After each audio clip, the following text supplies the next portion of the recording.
On Sunday, we will see the LA Chargers take on the LA Rams for the Battle of LA in Week 17. So, like we do every single week, I want to be going through the keys to success for the Chargers in this week's matchup and what they need to do to come through with a victory this week.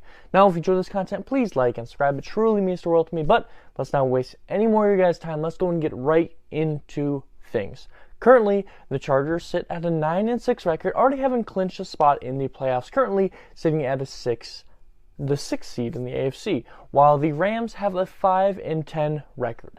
Now, entering this game, both these teams pretty much have solidified their spot, at least in respect to making and or not making the playoffs. Of course, Chargers already clinched their spot in the playoffs, where their seed could change, and the Rams have already, ended up not being in the playoffs, and the only thing that could really matter for them, other than record-wise, coming through with a victory or not, would be their pick placement, although they don't even have a pick, so that doesn't matter to them. But in all regards, there isn't a whole lot going this week for keys importance. Now, this game was flexed out of Sunday Night Football. I think it's now at like 3:15 in LA time, I believe. It might be my time, I'm not quite sure. But, of course, with both these teams having seemingly already decided their fate for the year, it may seem like an unimportant game, but the Chargers winning this game could actually have a dramatic effect on where they place in the playoffs. Also, losing the game could have the same effect. A win here could guarantee that they couldn't be the 7th seed, and it could also potentially move them to the 5th seed, which could give them an easier matchup in the first round of the playoffs. Good news. So, what do the Chargers need to win this week's game? Now, the first topic I want to cover here is going to be pertaining to the Rams, their offense, and how they played last week. The Rams last week scored 51 points. And it wasn't against a bad team, at least defensively speaking. Of course, last week the Rams scored 51 points on the 5th-ranked Broncos defense. 5th-ranked. Top 5 defense. And the Rams put up 51 points. That is absolutely insane. Their entire offense went crazy. Now, if you don't know, Baker Mayfield is currently the starting quarterback. I know a lot of things have changed since week 1. Baker Mayfield, 24 for 28, 4 incompletions. That's already a great stat by itself.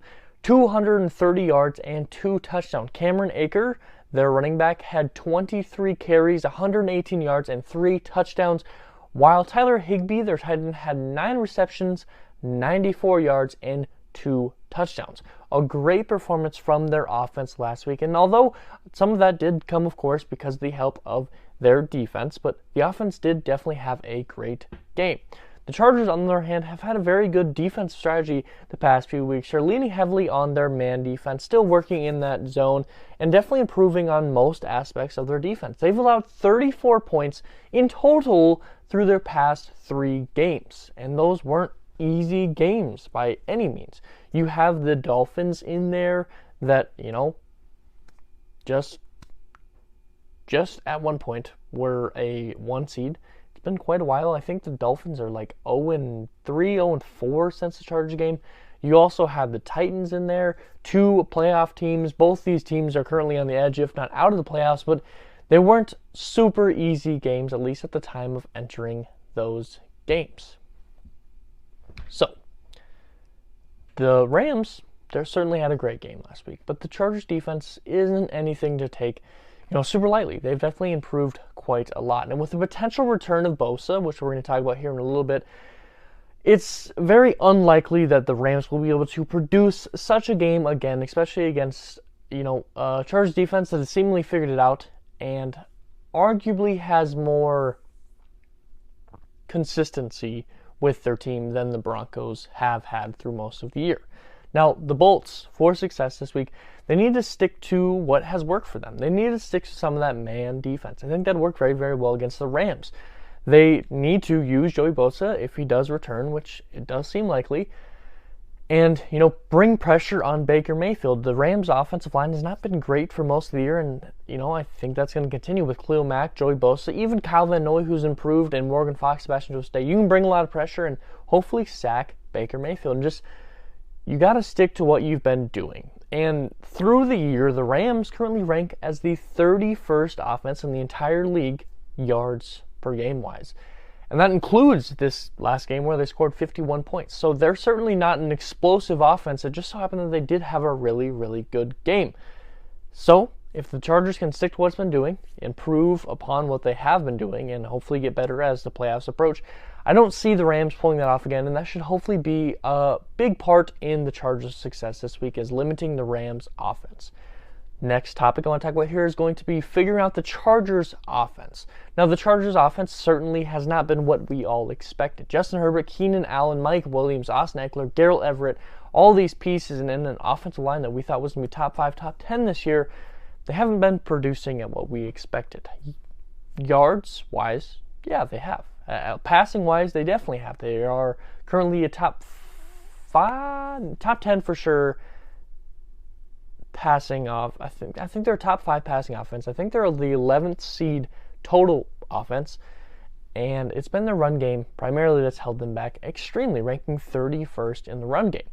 But with all those pieces, you'd expect a lot more overall, but especially in the points category. The Chargers have not been able to put up the points that they need throughout most of the year. So hopefully you can try to figure that out this game. The Chargers offensively are averaging 22.1 points per game. That sits you right in the middle. Average is 22 points exactly. So the Chargers need to hopefully get some things figured out, especially with such a wide variety of stars on that offense. Joe Lombardi, I think, has been one of the major reasons why this offense has not been great. He's been running a lot of the same plays, it seems. Stick routes, curl routes, a lot of the middle game, flats, and just implementing the run at weird times, and they never seem to work out correctly. Now, the Rams defense, of course, ranked 12th, has been very, very solid. But good news for the Chargers, a lot of their, being ranked 12th, they're right outside of a top 10 defense. But a lot of that does come with their rush defense. They rank 5th rush defense. And of course, with the Chargers not having a great run offense, I don't expect the Chargers to lean heavily on that. And on the other side of things, the Rams are the 22nd ranked passing offense. Of course, Chargers, top 5 passing offense. So hopefully the Chargers are going to be able to use that to their advantage. Now, this could be very advantageous for this Chargers offense, and although they have been struggling as of late, this could be just the game that they need, especially for Justin Herbert's sake, to kind of get things rolling again. Get some more touchdowns through the air. I think Herbert had like 0 and or 1 passing touchdown through the past 3 games. That is atrocious, especially from a top-level quarterback in this league.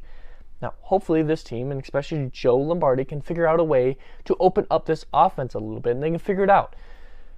So I think the key to success in this thing and figuring out the offense is Joe Lombardi. He needs to take some risks. You've already clinched your spot in the playoffs, and although you could move up a seed, which could be a good sign, for a little bit easier of a matchup potentially, the fact of the matter is, you have clinched your spot, and although, yes, you could move up, it doesn't matter if you move up or not if your offense isn't working. You will lose without, an offense that can produce. So this is the week and next week that you need to be able to take some risks on the offense. Air it out a little bit. Throw some deep balls. Use your mid-game. Don't use so many flats and curl routes and, all these constant plays. Try, although the Rams do have a great defense rush, use your running backs, Austin Eckler and Joshua Kelly, who I think have been pretty solid this year. Use them to, implement them in a little bit and hopefully lighten up the load on Justin Herbert. And although that might sound dumb, you can't completely run away from your run offense in Austin Eckler and Josh Kelly. Even if they haven't been producing, you need to, at least get enough pressure that the Rams can't just drop everyone back. And you gotta change some things up. Do some change of direction plays where it looks like everyone's going this way, flip it this way. I really enjoyed the play where they handed off Joshua Kelly, he pitched it back to Herbert, and he threw it to Keenan Allen. That was a beautiful play. Sadly, they would not score on it as Keenan would step out of bounds. Controversial under, Chargers fans, but implement some more of that. Implement some trick plays, some, fake plays. Just just change up the offense a little bit and stop calling so many short plays. That's going to be the key to success, not only in this game, but also the remainder of the year and the playoffs especially. The next topic is going to be back on the Rams defense and the fact that they do have a lot of scary talent that could switch this game very, very quickly. Now, of course, Rams do sit at the 12th, best defense in the league. And although the Rams are not quite a top-level defense, of course, 12th is definitely very, very good, but they're not top 10, top 5. I could easily see the Rams defense become a problem this game, not only for, Justin Herbert and scoring ability, but for the whole team. With so many important players, you have, Jalen Ramsey, of course, which is a top-rated cornerback in the entire league. Aaron Donald, who we'll talk about this in 1 second. And Bobby Wagner has plenty of talent on this Rams defense that could cause a lot of issues and prevent scoring opportunities for the Chargers. At any point, we could see this Rams defense take over and be the reason for a Chargers loss this week. Now, the first thing out of these group of guys I want to talk about is, thankfully, and although I don't like injuries and I'd rather beat a team that was fully healthy, but I'm not going to be angry about it, Aaron Donald will be out this game due to an ankle injury. He did not participate in practice at all this week and has already been listed as out. So the Chargers won't have to deal with that. And Aaron Donald is a massive piece to that Rams defense. It would have forced Herbert to get that ball a lot quicker and maybe thrown it into bad coverage situations. Now, instead, you get to work through a Chargers offensive line that has struggled a little bit lately and not have to worry about such an outstanding pass rusher in Aaron Donald. Now, on the other side of things, Ramsey likely will take away a lot of big play opportunities from Keenan Allen as well as Mike Williams. And although Jalen Ramsey has not had an incredible season this year, only coming up with 2 interceptions, a lot of it comes to the fact that people aren't willing to throw that way. And I do think that Herbert will be willing to do that. If he sees an opportunity and he thinks he can squeeze in for a big play, I don't think Herbert will shy away from it. Whether that will bite him in the butt later or not, that's to be determined, but I think Herbert, if he sees an opportunity, will take that risk.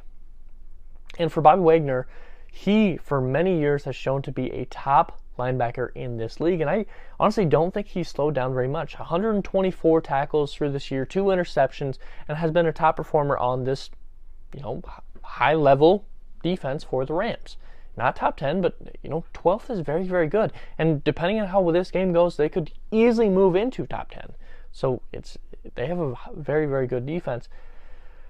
The key to success in this situation, what the Chargers need to do to succeed against this high-level Rams defense, is they need to be willing to take some of these risks that I mentioned and hopefully produce some big plays out of those risks, because that could be a great factor in taking some pressure off of the offense if, not only the defense can produce and limit the scoring opportunities from the Rams so the offense doesn't have to score so much, but you take some big play opportunities and they work out.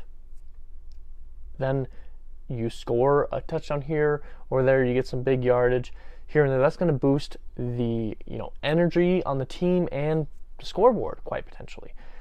So the Chargers need to be able to take some risks, and the Rams defense could easily be the reason for Chargers loss this week, but I do think the Chargers definitely have enough firepower on the offense to win this game.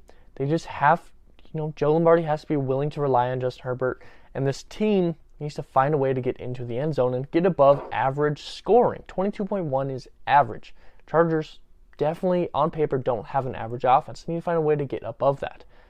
Now, lastly, and I think quite potentially most importantly, especially for a long run here, is going to be the return of Big Bear, Joey Bosa. As you can see, right over my right shoulder, huge fan of Joey Bosa, and I think a lot of Chargers fans should be, and I think a lot of people around the league are as well. Joey Bosa is a key piece to this Chargers defense, and he will be returning this week, it seems. For the first time since week 3, Joey Bosa has participated in practice. I do believe he needs to participate in at least 2 practices for him to actually qualify to play this week's game. Now, of course, at this time, it being Friday, they normally don't practice on Saturday, so, whether he's going to participate or not has already been, discussed amongst the team and figured out, but I'm about 100% sure that he will participate. Now, I don't think he's going to be full go. I think he'll still be, light participant. Not 100% of the normal reps that he would take. I think he'll probably be down in those third down situations, important situations, so he can get used to things. But I have a feeling that Joey Bosa is going to play more like, these last 2 weeks will be more like a preseason game for him to get prepared for the playoffs. And that's just fine. You don't want him to re-aggravate this groin injury that apparently has been lingering for some years. But even if Bosa doesn't participate fully, just him being on the field is enough to directly improve this defense.